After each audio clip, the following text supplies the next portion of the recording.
I'm going to share the video and then I'm going to start up a new one and come back because this is an important story. We're going to take all the time we need to cover the whole thing. We'll piece it together later. But I'm sorry, Steve, we were talking about, you were pointing here at this sign. Well, those signs are sporadic. Here is when we have our floors complete, you can't move from one pod to a next until it's opened up. We have controllers that will be on the floor. We have a clean crew that will be on the floor to help facilitate. It's like a board game. So if I'm basically in this pod, which will be marked, I don't move to a waiver. I'm able to move to a check-in pod, which then those pods move to the front desk register pod. So it's a matter of keeping people from crossing paths more than anything else. And with what we've developed here, we're able to put in about 60 plus people and never have them really officially cross paths with each other. That's kind of a big game. When you said board game, I was thinking, you know, I'm a homeschooler, so I have to make everything fun. Right. That's kind of like, okay,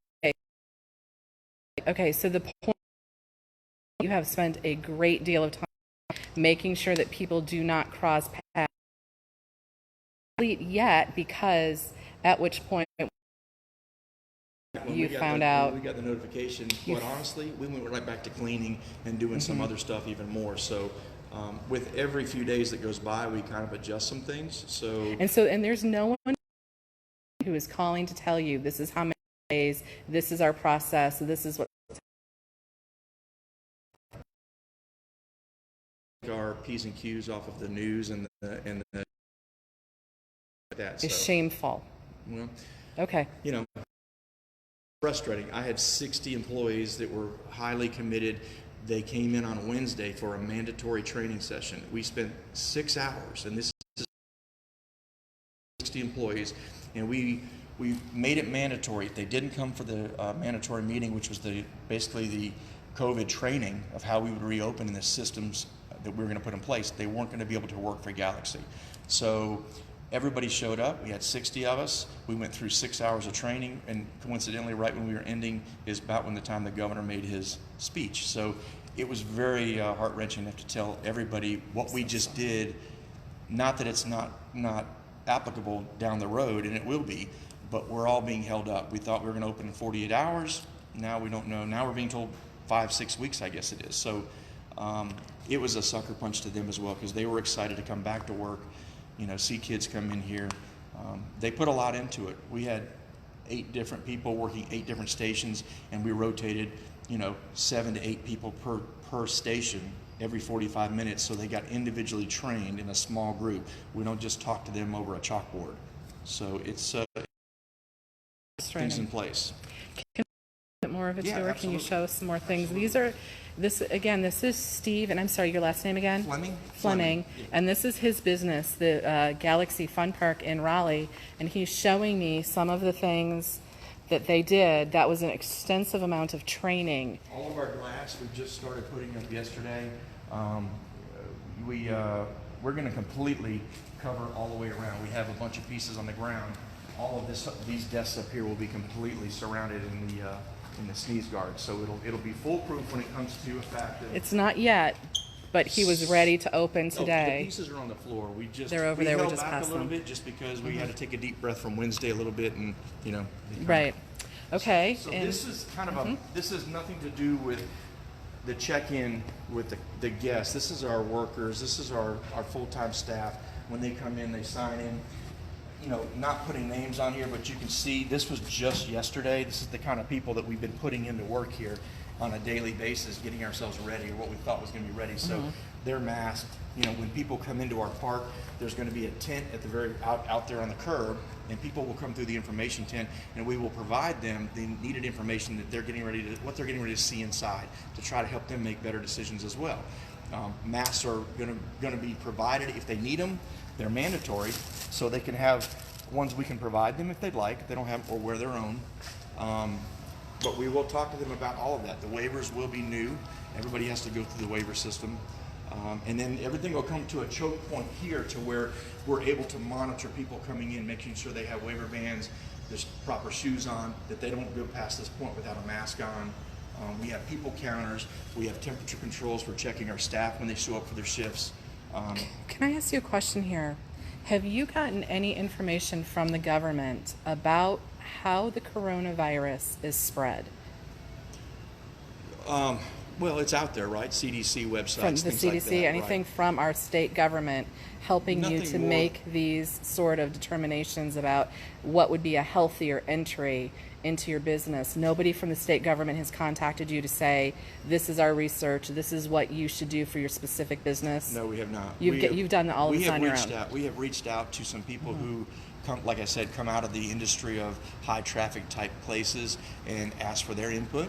And honestly, But that's left up to you to do. oh yeah, we've done all that. All the expenses. I don't think the real kicker to it all is I don't think people understand what's being asked of us as business owners is a tremendous expense on top of a normal situation.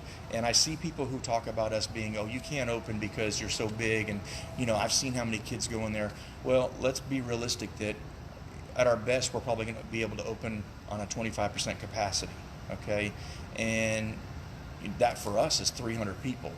If I really thought, I'd love to think that we're going to get 300 people through the door our first Saturday that we open, but I think that there's still enough uneasiness out there that probably won't happen. So now we are left in a position to pay our payroll, pay all the added expenses of Corona protecting our business, and we're doing it on a shoestring revenue. So we are 25% of capacity, and of that, we might get 30% of that might be able to come in and support us and feel comfortable enough to support us. And we understand it. I have kids. There's nothing I want more to do than make sure my kids stay safe. So our approach between my wife and I is to try to, what would we want to see within a business like this if I had to bring my kids here, if I wanted to bring my kids here? Without getting too much into your personal finances, can you give me a ballpark about what you've invested in your business to get it, let's just separate, to get it coronavirus healthy, ready? Can you tell me a ballpark figure? We work with different companies that are specialty companies, from our spraying company, the disinfectants, the Centoses of the world, hand sanitizer in general is all escalated. The pricing for all of the sneeze guards, we have no golden ticket that gets us anything special at some discounted type thing. We have some very good small business relationships around the triangle that have helped us in some areas. But if you had to put a price tag on it, we've easily spent $6,000 just to get ourselves in shape. Mm-hmm. And that's when you have already had the hit of not getting any work. Every March is our number one month out of a 12-month span, and that's been the same for 3 years. So when we closed down on we were forced to close down on March 16th-ish.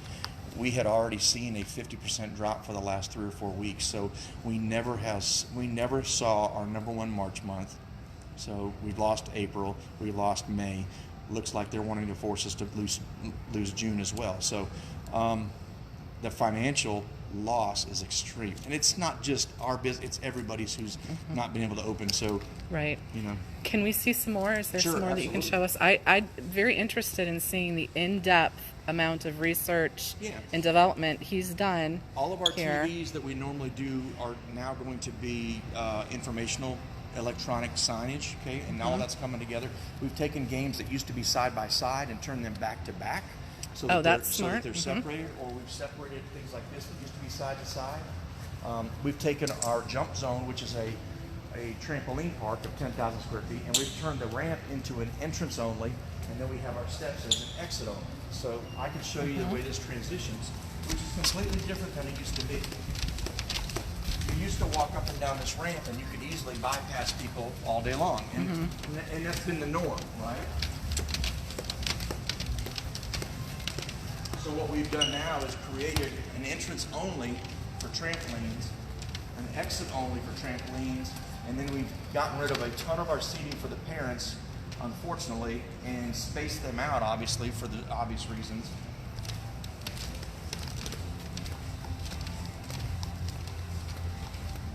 Everything is marked.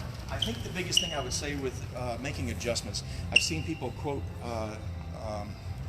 I've seen people say things on social media about, well, what have you done? Have you thought outside the box? we are so far outside the box. We've turned our trampoline park, we've closed down a brand new install because there's foam blocks, because there's a couple trampoline squares that have foam blocks, and so we've had to physically shut it off, right? We have taken our open jump and we've now only opened it 2 hours. We close it 30 minutes, we reopen it. So you jump from 10:30 to 12:30, that's your jump time if you get it within there. We mandatory close for 30 minutes every 2 hours, and we disinfect everything and reopen. We've never worked like that before. So we're not just funneling kids in here and jamming them in here. There's a thought process to it. Everything gets shut down, everything gets sanitized and cleaned like it's the end of the night, and then it gets reopened. So we've cut back jump hours. Let's talk about that. We're not as efficient or schedule friendly now with people because we have 30 minutes every 2 hours. We can't even schedule a jump, or a jump time. We've got dodgeball back there. We've got 2 different color dodgeballs. We're only allowing 10 balls at a time. So when the orange balls are being played, the blue ones are being cleaned, and we swap them out. Okay, this is really important. I hear this is very complex. You have really thought this out. While they're playing with the orange balls, the blue ones are being cleaned. Right. While they're playing with the blue balls, the orange balls are being cleaned. This is a really thought out process, and no one from the government has come over to ask you what you've done. It's all about kind of brainstorming and having sessions with our managers and some other third parties and asking them, where do you see the problem? Where did you see the problem with trampolines? And it was brought to our attention that, hey, you have to have a one-way in, one-way out. So everything's divided now. It took us to another point, which was our cafe and our redemption. So this now becomes the exit only for the trampoline. The seats are spread off of you. And keep in mind the fact that by putting these new systems in place, we need more staff to work the systems. We get it. We're committed to it. We're not going to throw a system out there and not have it supported. We are in the middle right now of making high visibility vests, which we've never had before, and having half a dozen of those made up that have Clean Team on them with Galaxy. And we have a shift now that's not just a floater, which the old days was a floater that clean and bathrooms and things. Clean Team, all they do is clean. They don't bust tables, they don't take the trash out. Their job is to have the appropriate spray and be wiping everything down, moving in behind a kid who just left a video game, things like that. Have you here for a minute? You've mentioned a couple of times that there are people who are on Facebook making comments to you about being closed. Do you think that those are people who are patrons, who are concerned? Do you feel like it might be an organized group of people who are invested in keeping you shut down? Do you have any feeling about that? I don't know. I think the frustration that we get from it is the prejudgment before you understand what we're doing in our 4 walls.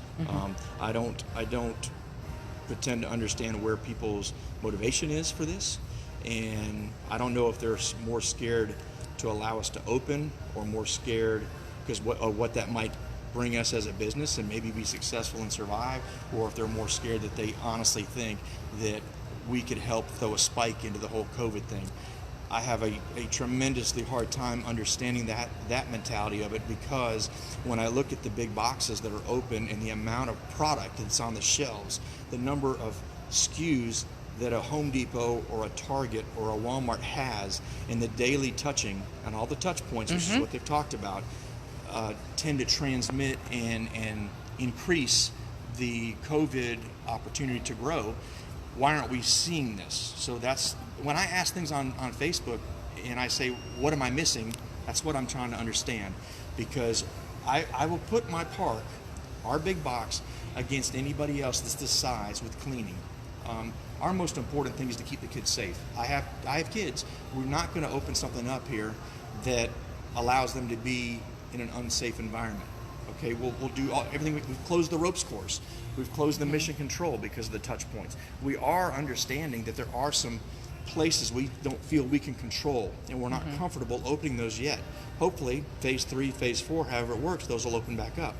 But we do feel like we can control other things. There's not product being brought back into our park. All we have to do is keep things clean that's here. So that's good point. So your frustration is mostly with it. You feel like you haven't been able to get your voice out there. It doesn't seem like anybody's interested in what have you done Right. to get up to any kind of regulations. It's just very sort of loose Like I said, if I at was, the whim of Governor Cooper. yeah, if I was a restaurant and I was forced to shut down for an inspection reason, right? They tell you why. I mean, I have a cafe here. I get inspected just like a normal restaurant. I understand what it takes to keep my A+ or my 95 or my 98. And if I don't get it, I get something with that, a report that tells me what we missed, what we need to do better on, and I will come back and I'll re-inspect you in 2 weeks and let's see it, get it right. Well, that would be fantastic if they would do that as a broad stroke across my business. That's great. I'm going to